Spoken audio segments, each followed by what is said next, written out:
I need to tell you about something. Something so twisted it's still sinking in, making my hands shake even now. It's me, Taylor Adams, night shift ER nurse at Mercy General. You know the job. Long hours, non-stop emergencies, saving lives. I've been doing this for 6 years. Seen everything from cracked ribs to heart attacks, dealt with death staring me in the face when it comes in on a gurney. But what I found? It wasn't just sick or dying people this time. It was something darker, something impossible. I was on a smoke break behind the hospital. You know that patch of woods bordering the back lot? Dense trees, thick underbrush, it's been there forever, untouched. Well, that night, the air was colder than usual. I spot something out of place, fresh dirt mounded in neat, small heaps. Graves.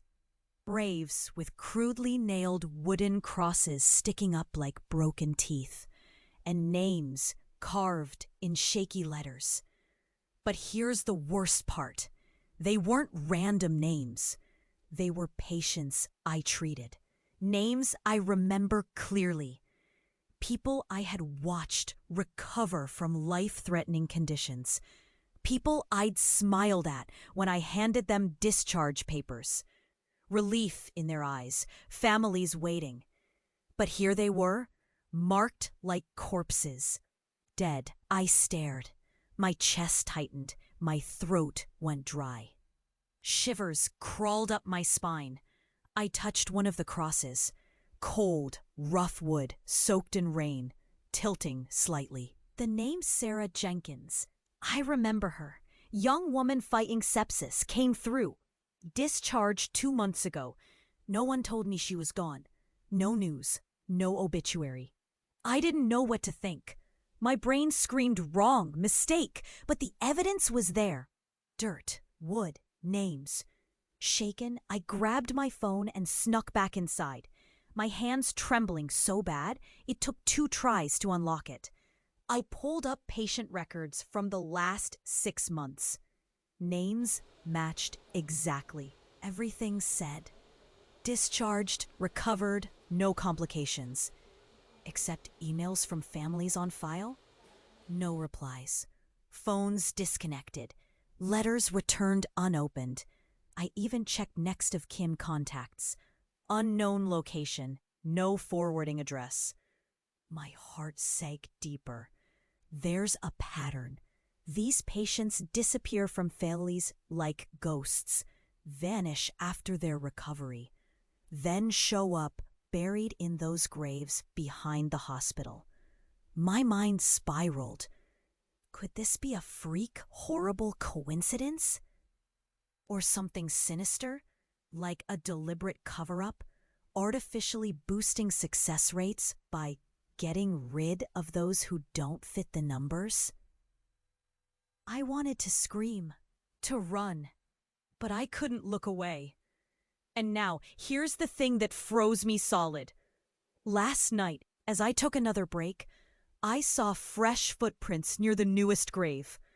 Big, heavy boots, and someone watching me from the tree line. Just for a second. That scared me worse than any code blue or stabbing.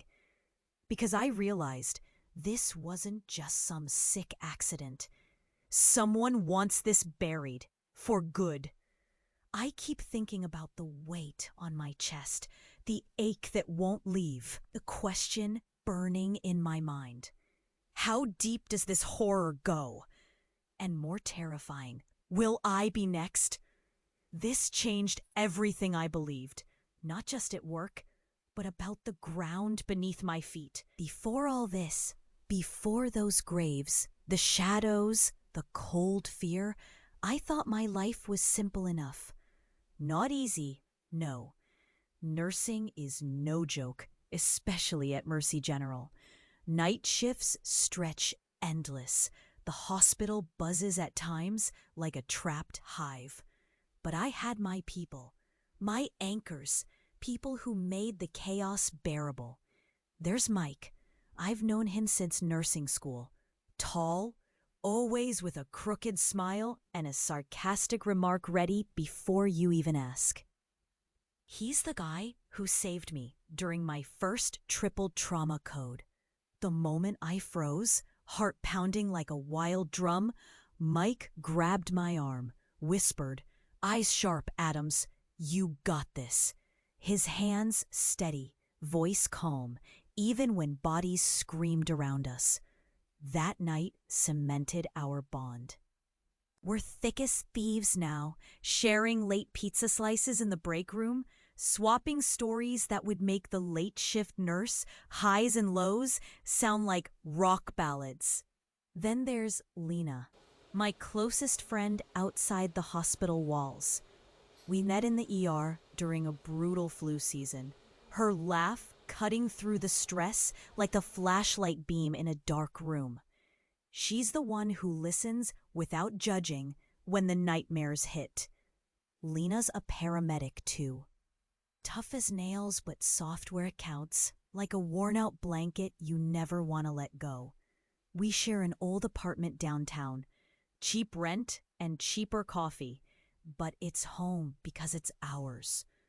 She knows every scar I carry, each one earned in the fight to keep people breathing.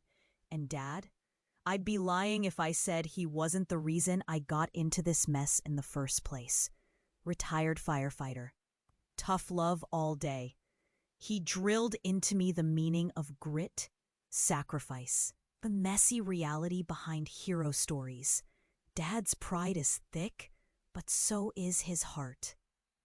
Every Sunday morning, before anyone else wakes, we share breakfast. He makes eggs like no other, and sometimes we talk about the days when he fought fires that swallowed entire blocks whole. I miss his steady voice now more than ever. These people gave me roots, made me strong enough to face anything, or so I thought. But here's the thing. Before I found those graves, there were signs. Small, almost invisible. Like Mike showing up late one night, nails bitten down to the quick. A tremble in his usual easy grin. I thought it was just stress, long shifts, bad cases, but he slammed shut when I asked what was wrong. Lena, too, seemed off, more distant on calls, her usual sharp focus replaced by distracted glances at the woods beyond the hospital windows. She avoided the back entrance, the very place where I found those graves. I chalked it up to exhaustion. We all carry heavy loads. Even Dad. He called less, his voice clipped, answers too short. When I pressed if he was okay, he joked, "You're the nurse, you tell me." It was weird. Something was happening under the surface, silent but heavy. Looking back, I realized these weren't just random changes. They were cracks in a foundation I trusted. Warnings tossed in the wind that I didn't catch. Too busy putting out fires, too distracted by lives saved and lives lost. What led to all this? I think it started slowly. A few patients who vanished, no follow-up from families, no visits, no clarity. No one talked about them openly. Then data anomalies, numbers that didn't add up but were barely deep in hospital reports. Mike and the shadows grow longer every night. It started with a random night, tired and restless. I needed answers, or at least I thought I did. Mike wasn't himself lately. That tremble in his smile didn't fade, and his eyes darted away, like he'd caught me looking at something I wasn't supposed to see. I kept thinking, maybe if I looked deeper, maybe he knew more about those graves. Maybe he was part of it. So I went to his apartment one night. The building creaked in the cold wind as I climbed the stairs, heart drumming loud enough to drown out the silence. I knocked. No answer. Again. Nothing. His door was cracked open a little. I slipped inside, breath shallow, muscles tight. The place was dark, except for one weak lamp flickering over his messy desk. I saw his laptop. It was unlocked. I told myself, "Don't look, Taylor, don't cross that line." But I needed to know. My hands shook as I clicked open his emails. At first, normal, mostly hospital chatter, shift swaps. But then I noticed a folder named Mercer Project. That word stuck like a blade. Mercer, that was the name of the hospital's director, a guy no one questioned. I hesitated, but I clicked. Files, spreadsheets, and then a voice recording. My stomach nodded. I hit play. Mike's voice came through the speaker. Calm, too calm as he spoke to someone. I couldn't see who, but his tone was cold, practiced. "They're all accounted for. Numbers improve every month. No family calls, no disruptions. It's clean." Another voice, low, smooth, but sharp. "Keep it quiet. Adams is nosy. Don't let her find out too much." Mike's next words hit me like a punch. "Understood.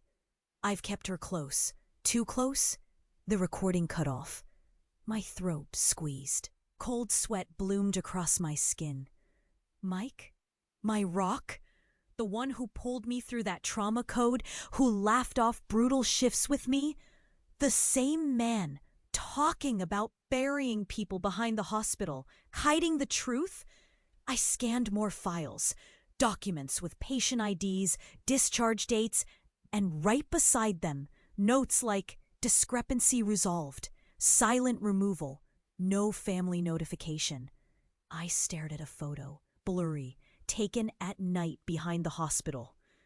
Someone buried a body, hands covered in dirt, and bedded in shadows, Mike's outline, his face partly turned away from the camera. I dropped the laptop. The sound cracked the heavy silence.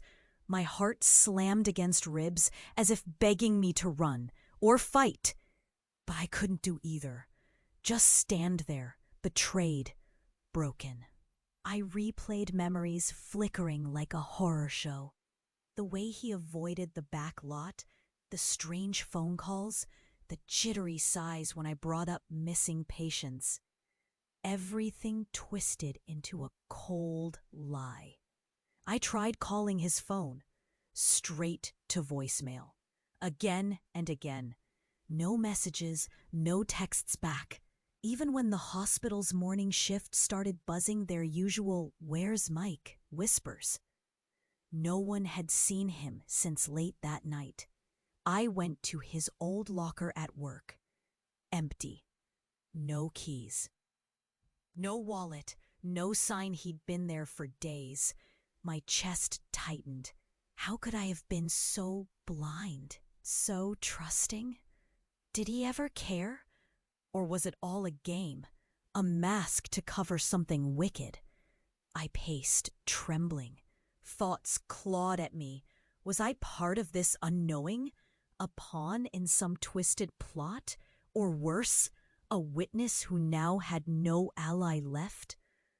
By the time dawn cracked through the hospital windows, gray and unforgiving, I knew this. Mike was gone. Not just missing, vanished. And somewhere, behind steel walls and thick woods, secrets festered. I swallowed hard. The weight on my chest shifted. He was no longer the friend I knew. He was the fault line beneath my feet. I whispered to the empty room. "Why, Mike? Why lie to me?"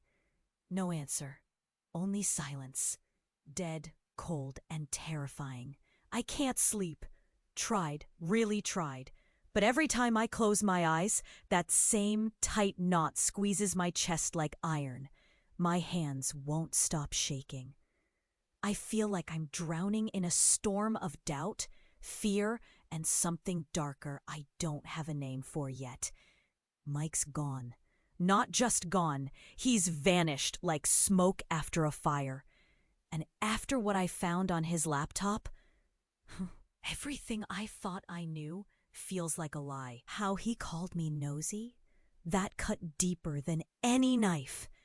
But what terrifies me most is how deep this runs. I started looking again, at work, at home, at those people around me who felt like solid ground.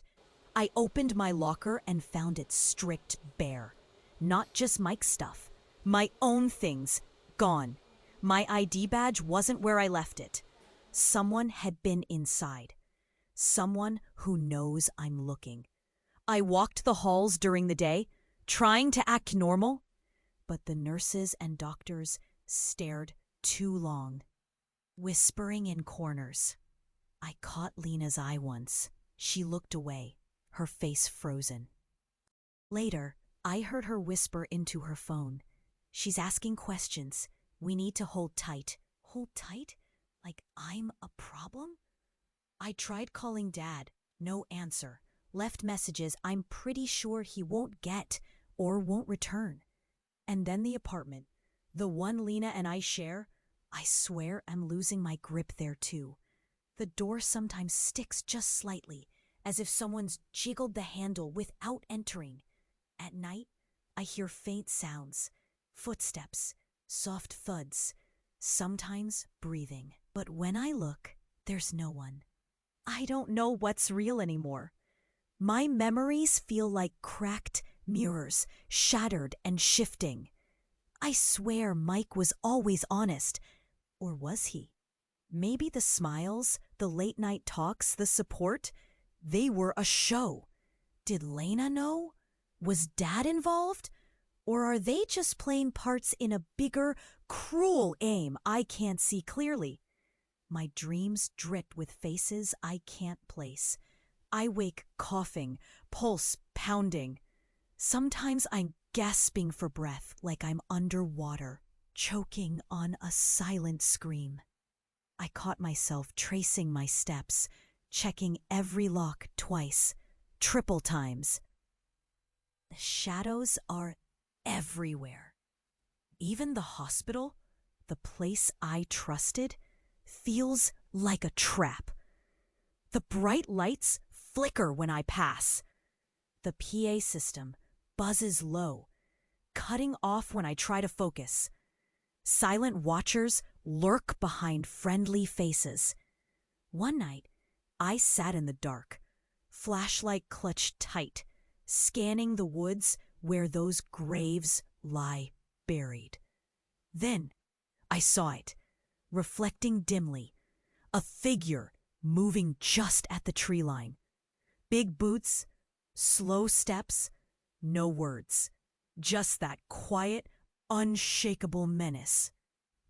I ran, heart pounding like a drum in my ears. Now I'm scared to breathe too loud. Scared that every knock, every whisper, every glance has meaning I can't understand yet. The worst, I'm starting to doubt my own mind. Did I imagine some of it? Was I so exhausted I dreamt those graves first? That recording? Maybe it was edited.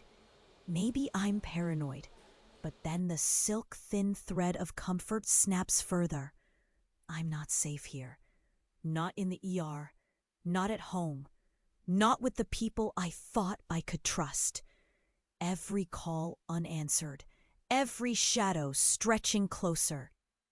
Every heartbeat that feels like it might stop. It all screams one thing. Someone wants me gone. Or broken. Maybe both. I hear the sirens from far off, like warnings. But I'm the one trapped now. No code blue to save me. No steady hands to hold me up. Just cold fear. And the sickening truth that this nightmare isn't ending. It's only beginning. I can't explain what happened next. It was like the world flipped on itself right in front of me. Like reality broke its own rules and spat me inside the chaos. I was heading to the back lot again, trying to clear my head, when suddenly the ground beneath me rippled. I swear it looked like water shimmering, but solid, like the earth was breathing beneath my feet. My heart slammed against my ribs, chest squeezed tight like I'd swallowed a fist. Then the air shifted, thick, cold, and wrong. Shadows lengthened unnaturally, stretching and twisting even though the sun hadn't moved. The trees behind the hospital groaned like they had voices, soft murmurs slithering through branches. I blinked, and the smoke from my breath hung like a curtain, but it didn't fade. It just stayed, curling and twisting toward me. And then Mike appeared, right there, standing just a few feet away, pale and still. But it wasn't Mike like I knew. His eyes were empty holes, wide and dark, like the light was gone. His mouth moved, but no sound came out. I tried to call his name. My voice cracked and vanished into the cold. My hands shook so badly I dropped my phone. It slid on the gravel, stopped at the crusted edge of one of those graves. I crawled to it, eyes locked on Mike's ghostly form. Then the impossible happened. His lips parted and a cold voice slipped into my head. No words spoken, just thoughts, sharp and quick. They never really left. Numbers don't mean life. You wanted truth? See what lies beneath. I blinked, heart pounding so loud it blocked out the world. Mike's figure detached from the light and moved closer. But every step slowed time. Footsteps echoed in reverse. Sounds fell back into the air.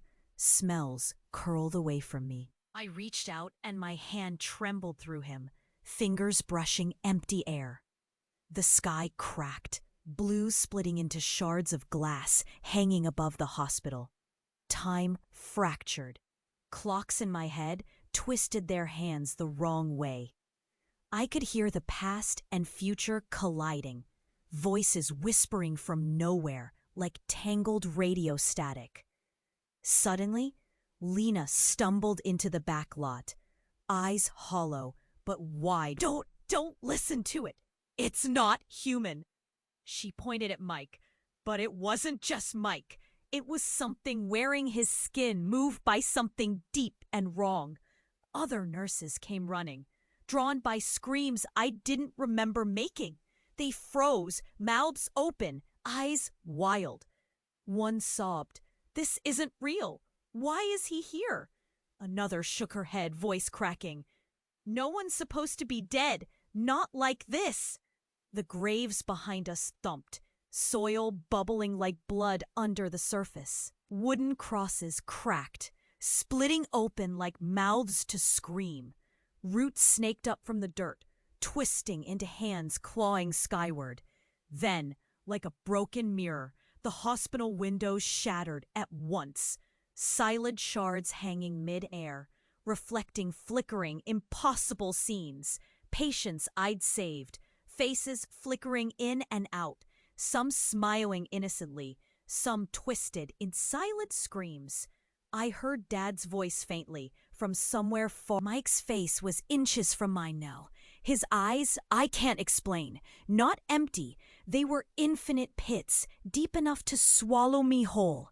And still, he smiled, slow, cruel, without warmth. Then the world snapped back. I was on the cold ground, gravel digging into my palms, my breath ragged and sharp. The air was thick and still again, but the weight in my chest, it hadn't lifted. Lena was there next to me, gripping my arm, tears streaming down her face. "You saw it," she whispered, voice raw. You saw what's coming. I looked around. No shadow in the trees, no flicker in the air. Just quiet that felt worse than screaming. I realized then this was a nightmare I couldn't outrun. The hospital wasn't just hiding deaths. It was a threshold between what's alive and what's beyond. And Mike, he wasn't just a traitor. He was something else now. Something that shouldn't belong to this world. I wanted to scream, to fight, but all I could do was feel the cold drip of terror sinking into my bones. My whole life, my entire world of what's real and what's possible, it shattered like those glass windows. And I knew there was no going back to believing in just facts and faces. Because now, I'm part of the impossible. The dead watch through eyes like Mike's. The ground underneath me breathes secrets. Time bends and breaks like a broken clock. And if I don't figure out how to stop this, I'll disappear next, silent, buried under the lies, lost between the worlds. I don't even know where to start. The ground beneath my feet feels like it just cracked open. I found the truth, no, the truth, and it tore everything apart inside my head. I'm not who I thought I was. Not at all. It hit me when I was alone in that dark room, staring at the cracked mirror over and over. My reflection didn't look right. Too clean. Too wrong, like someone else wearing my skin. Then the files, the real files, not the fake ones from the hospital system. I found them buried in the server, hidden deep. Patient records, therapy notes, brain scans. They weren't for patients. They were me, Taylor Adams. ER nurse, 6 years on the front lines. That was the story I told myself. The identity I fought to hold. But the truth? The truth was disgusting and shattering. I died 3 years ago. Not here. Not anywhere near this hospital. They pulled me out of a car crash, kept my body alive in a medically induced coma. But my brain, my real, breathing self, gone. Faded away like smoke. What I'm living now is anything. A construct. A simulation. A cage. The hospital was never real. It was a program designed to keep my mind spinning, looping in a daydream while my body decomposed in a clinical pod somewhere, cold and dark. That's why no family answers. Because family left me behind. Because the Mercy General where I work, it's a lie. A programmed fantasy meant to test, monitor, contain. Mike, Lena, Dad, all part of it. Not real people, but projections designed to keep me sane, or maybe just easy to control. That voice on the recording? The Mercer Project? It's the name of the shadow experiment I'm trapped inside. A project to hide death behind success, to erase the failures by erasing me. I wanted to scream, but my throat locked up like dry leaves in wind. My hands trembled so much they felt alien, clumsy, and cold. Every memory slipped away like water through fingers. Was my past all scripted? Did I ever really save anyone? Or just play the part someone wrote out? Then came the voice. Not through a speaker, but inside my head, clearer than the cold air pressed to my lungs. Calm, merciless. Taylor, you're harder to break than we thought, but you don't get to choose anymore. You belong to us. And then a face, Mercer himself. Not the director on paper, but the puppet master pulling strings. His smile was sharp, biting beneath the calm. "I kept you close to study you," he said. "You were useful, but now you're dangerous. You know too much. That's why Mike had to disappear. Disappear. Like he vanished from the world," I realized. Mike wasn't a man. He was a control, an enforcer programmed to keep me inside the prison I didn't even know existed. "Why?" I whispered. "Why this? Why me?" His eyes didn't soften. "Because sometimes you have to kill the truth to save the lie. We can't lose what keeps the others believing. You're the exception." All those faces in the hospital, ghosts of me, echoes designed to hold my mind together before it shatters for good.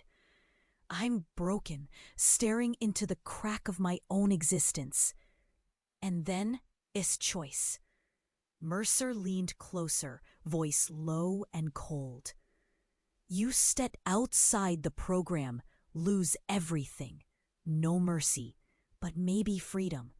Or stay trapped, safe, but forever a ghost waiting for the next deletion." My chest squeezed tighter than ever. I could feel my heart fight to beat under the weight of disbelief and terror. My hands shaking, sweating, clenched tight. Am I ready to die again? To disappear from everything that feels real, even though none of it is? Or do I stay here, in this endless loop of shadows and whispered secrets, forever pretending? I don't know if I can trust myself to decide anymore. Maybe I never could. But one thing's clear, this nightmare just turned inside out. And either way, I'm lost. I'm standing in the middle of that cold backlot again. The dirt beneath my boots still smells sharp, like fresh earth after rain, mixed with rot. The crosses are all around me, crooked teeth jutting from the ground. My fingers are raw from clutching the little shard of glass Mercer shoved in my palm. He said the choice was mine, told me time was already bleeding out. I rub the cut that's oozing wet blood across my palm, heart racing like it's trying to smash free from my chest. There's no easy way out. Option 1, I walk away. Let Mercer close this program forever. Let the simulations crash, the dead keep rotting beneath that soil. But that means erasing the rest. Everyone trapped like me. Mike, Lena, Dad, gone forever, swallowed by the system. Their faces flashing in my mind like nightmare film reels. I'd survive, but at what cost? Their lives snuffed out, silent graves without a witness. I'd be free, but a murderer by default. Option 2, I step inside the core, the heartbeat of this nightmare.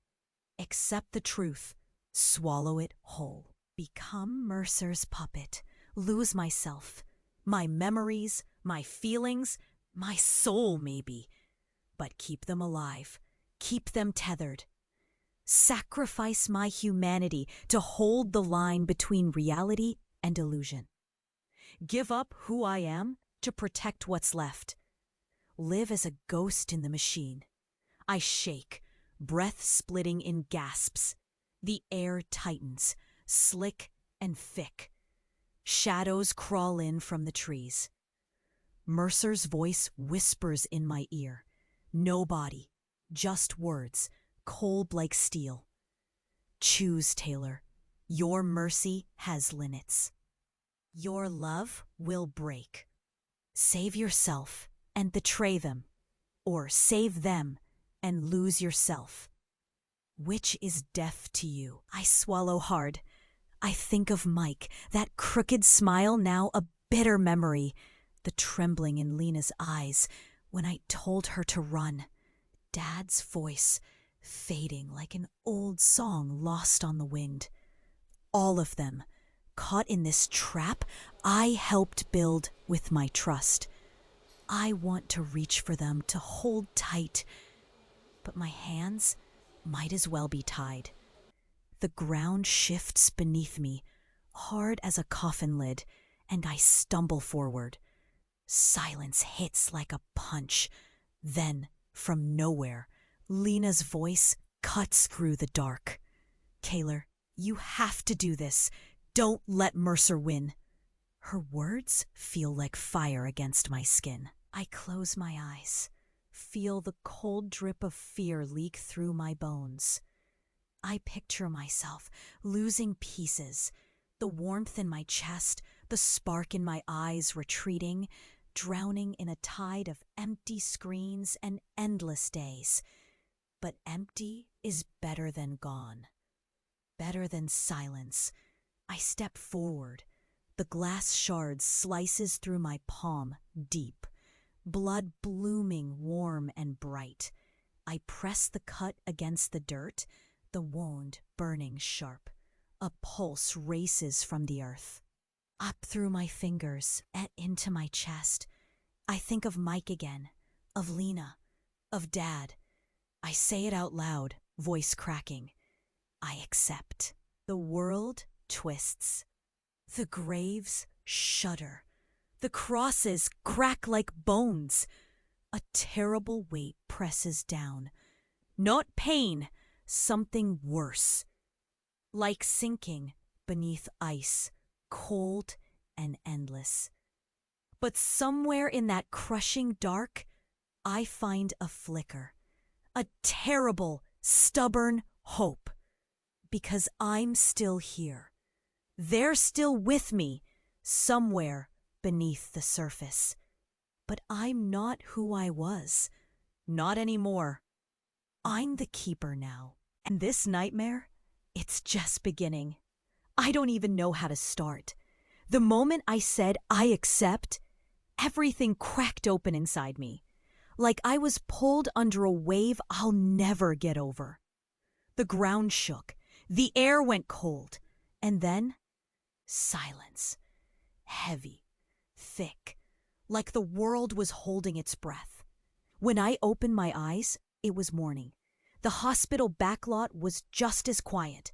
The graves still there, but something different. The dirt was smoother, the crosses straighter. And the air, it felt lighter, even if my chest still tightened every time I took a breath. Like the cold hadn't left me entirely. The first thing I noticed was Mike, standing just beyond the tree line, but not like before. He looked almost human. Not quite the man I knew, but close. The crooked smile was gone, replaced by something softer, fragile, like a flicker of hope inside. He nodded at me, and I felt a lump rise in my throat. Lena was there too, but something in her eyes had changed. The hollow emptiness replaced with cautious warmth. She didn't speak at first. She just took my hand, clinging like I was the only thing keeping her from slipping into the dark. It was the first time I felt less alone since it all began. Dad, I don't know where Dad is. Or if he ever was more than a memory stitched into this nightmare. But sometimes, in the quiet hospital corridors, I swear I catch a whisper of his voice, soft and steady, reminding me to keep fighting. I'm not the same woman who stood shaking in the rain, staring at those graves. I'm sharper now, but broken. My reflection in any shiny surface is a stranger's face, a weary woman with shadows under her eyes, skin stretched tight, lips cracked from holding back too many secrets. I lost so much. The normal I knew, friends, safety, trust, that's gone. The truth is heavy, and it presses down like stones in my chest every second of the day. I've seen what lies beneath the lies, and it left scars deeper than any wound. But I gained something too, a grim sort of strength. I carry their faces with me, Mike's, Lena's, even the shadow of Dad's voice. I'm tethered to them now, a keeper of promises and pain. The hospital feels different, cleaner somehow. The halls don't buzz with whispers of fear, but hum with something quieter, like survivors catching their breath after a storm.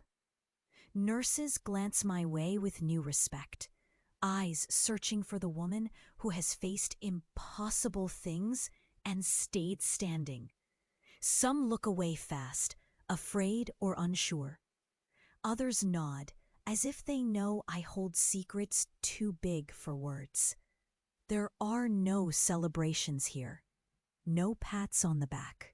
Just a muted understanding that this place, these people, have been through hell with me.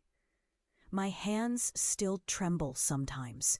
The past gnaws at my mind, flickering like broken film. I catch myself staring at the woods, half expecting to see shadows creeping out again. My dreams, empty now, but the silence inside them is deafening. I'm living on a razor's edge, every second unpredictable, every smile laced with a question, every quiet corner a potential trap. But I made my choice. I stepped into that darkness so others wouldn't disappear like ghosts, forgotten, erased. I became the bridge between what's real and what's buried beneath lies. It's a lonely place, but it's mine. I don't know how long I'll hold this weight. Maybe forever, but as long as I breathe, I'll fight.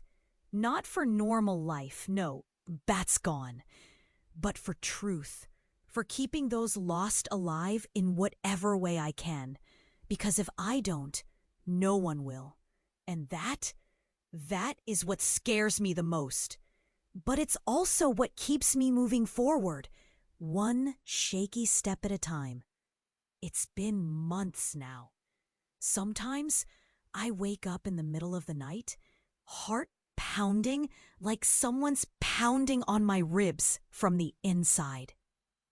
The nightmares come back, not the ones with monsters or screams, but that weight, that terrible cold pressing down on my chest like I'm sinking under black ice. I sit up, gasping, hands shaking, the same knot roaring in my throat.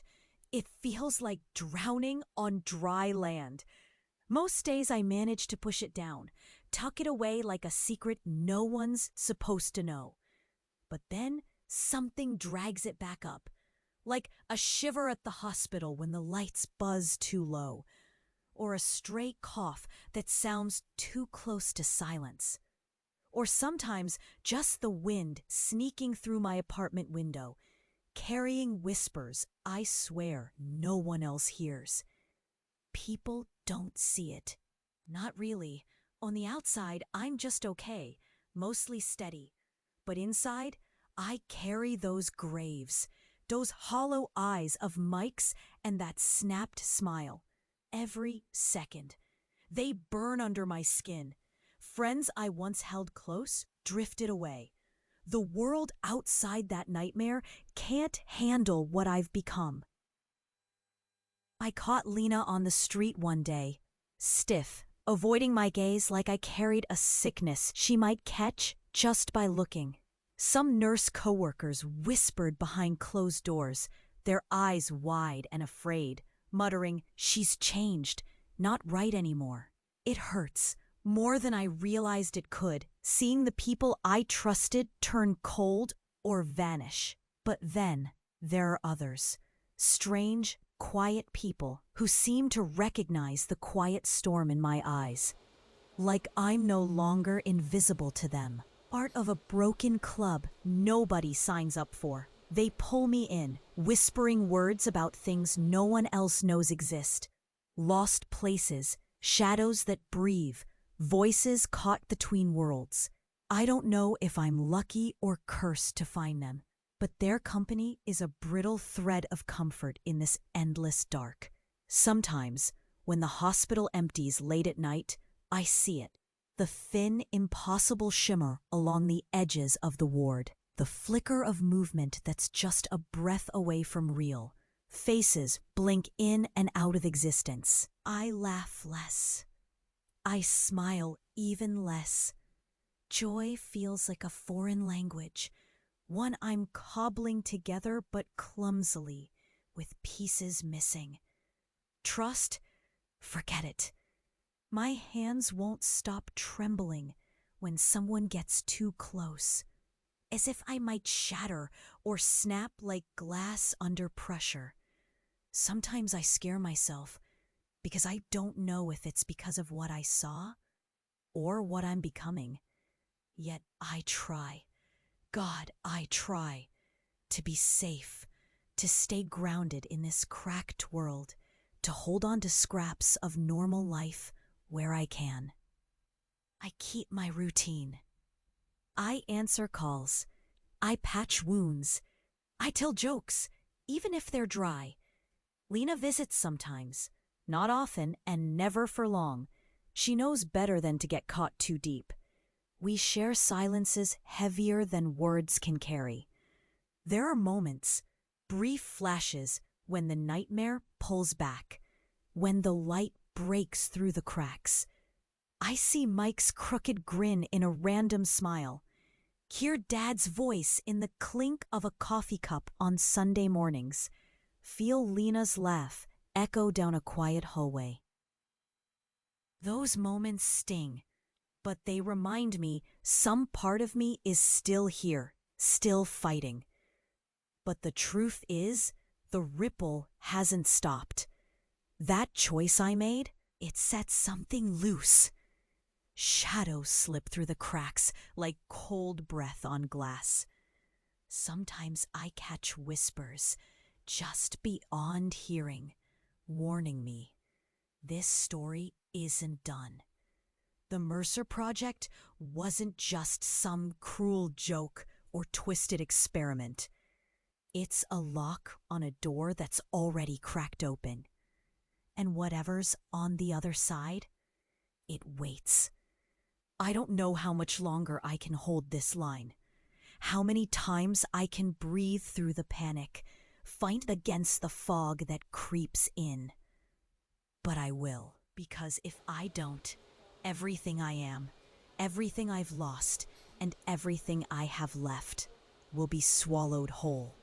So yeah, I'm broken. I'm scared. I'm tired beyond words, but I'm still here, and I'm not letting go. I thought it was over, that after all the graves, all the shadows, the nightmare had finally loosened its grip, that by accepting whatever that meant, I'd saved what little was left of me and them. Mike, Lena, Dad, the empty faces that haunted the halls.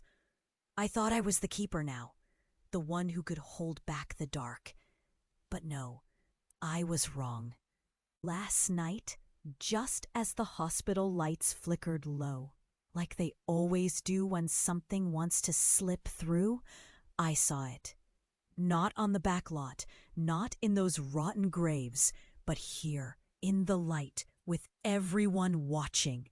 A flicker, a crack in the air, like heat off wet asphalt, only colder. I swear I caught movement, behind the corridor windows, something fast, twisting, not quite solid. Then the distant sound, a soft scratching, like fingernails running across glass. I froze. Everything inside me went icy sharp. And then it hit me. The Mercer Project wasn't just a loop, a prison for me. It was a door, a crack in the world. It wasn't behind the hospital grounds. It's everywhere. Shadows leak into real life like spilled ink. Faces, people, friends, You think you know them? But what if some are like Mike, hollow under the skin, smiling masks covering something else, sometimes quiet, sometimes waiting, always watching. I looked at Lena's eyes yesterday, really looked, and for a flicker, they glowed too bright, too empty. Dad's voice over the line, warmer, softer. But it wasn't him. It was a simulation, someone or something pretending to be him. And Mike? Mike was dead, yes, but gone just as fast. And the hospital? The hospital's heartbeat still skips. Those walls breathe secrets. I'm alive, sure, but what about you? Right now, reading this, the truth is worse than any grave buried in the dirt. Because this darkness, it's already here. It walks beside us, hidden in plain sight. It's not just a nightmare, locked in some cold experiment. It's a warning. You don't see it. You don't hear it.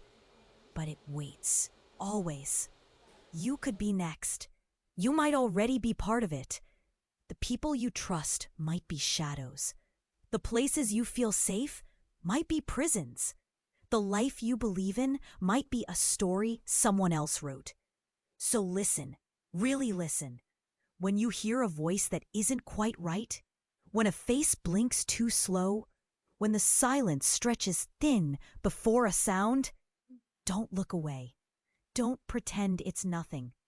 Because when the real darkness comes, there won't be a code blue.